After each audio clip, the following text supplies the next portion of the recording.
Hey guys, welcome to the Liberal Hive Mind. Two words that I keep repeating these days: Democrat panic. Panic is in the air. Well, folks, we're currently going through the cycles of Democrat desperation and panic. And as we know, when Democrats get their backs up against a wall, there's usually a repeating pattern of behavior. We're way past the copium phase at this point. Instead, we're in one of the later phases of Trump derangement syndrome. We're at the throw literally anything at the wall and hope it sticks phase, the fake news bonanza phase. It works in direct connection, folks. As Trump surges in the polls, as Trump goes up, the fake news follows. Let me show you guys exactly what I mean by that. We got some stuff to get into, so let's roll the tape. All right, folks, so how many of these stories have we been through already? It's the boy who cried wolf, right? Donald Trump said this thing, and here's the clip. Oh, well, we actually edited out the context. Oops. The whole good people on both sides hoax. Then the Russia narrative that dominated the news cycle. Then all the fake news stories that came out ahead of the 2020 election. We went from the PP tapes in Russia to Russian bounties on people's heads to Donald Trump supposedly making fun of World War I veterans at a memorial in France, to then recently ahead of the 2022 midterms, Donald Trump keeping nuclear secrets and nuclear codes on his night table at Mar-a-Lago and flushing documents down the toilet. You see where I'm going with this? All of those stories, fake, lies, completely unproven. Well, all of those stories came at very opportune times ahead of particular important elections. Well, here we go again. Trump is surging in the polls, and now we hear about the case of the missing binder. CNN reports highly classified Russian intel disappeared in the final days of the Trump administration.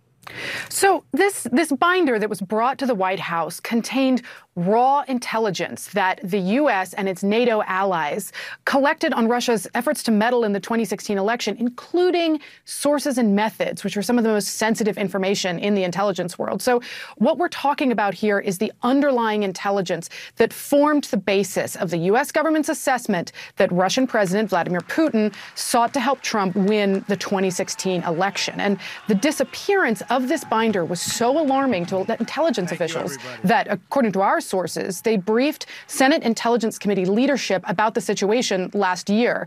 Now, we're told by one U.S. official familiar with the matter that this was not among the classified items that were found in last year's search of Trump's Mar-a-Lago resort, and it wasn't why the FBI searched Trump's residence. But what is true is that more than 2 years after it went missing, this intelligence still does not appear to have been found. It's the case of the missing binder. Ooh, a scary Russian intelligence folder has disappeared from the White House during the final days of the Trump administration. Of course, what they're trying to say is that Donald Trump is a Russian spy. And leftists are immediately making the connection to the fact that Donald Trump is being charged with the Espionage Act, claiming he's a Russian spy or an American traitor selling America's secrets to the Russians. Give me a frickin' break. It's another one of those ridiculous, completely unsourced, uncorroborated, zero evidence claims that the media is just gonna run with. Let me guess, it came from someone's book. It was reported by an anonymous source familiar with matters at the White House. An anonymous source from within the Trump administration. A deep state Hillary Clinton plant that probably never got within a mile of the president. Just making stuff up. Or even worse, the reality, the story comes from none other than Cassidy Hutchinson. There is one theory that has emerged from testimony from Cassidy Hutchinson, the former top aide to former Chief of Staff Mark Meadows. She told the January 6th committee that she was, quote, almost positive it went home with Mr. Meadows. She said that the binder had been kept in a safe in his office when it wasn't being worked on. Hutchinson also wrote about this classified intelligence in her new book. She claimed that on January 19th, the final night of the Trump presidency, that she saw Meadows leave the White House with an unredacted binder, quote, tucked under his arm. Well, would you look at that? This big national security threat comes from a very credible source, you know, the same woman who lied and spread another fake news narrative in front of the January 6th committee, live on air to tens of millions of Americans. Let's run with her as a credible source, and let's sell her book while we're at it.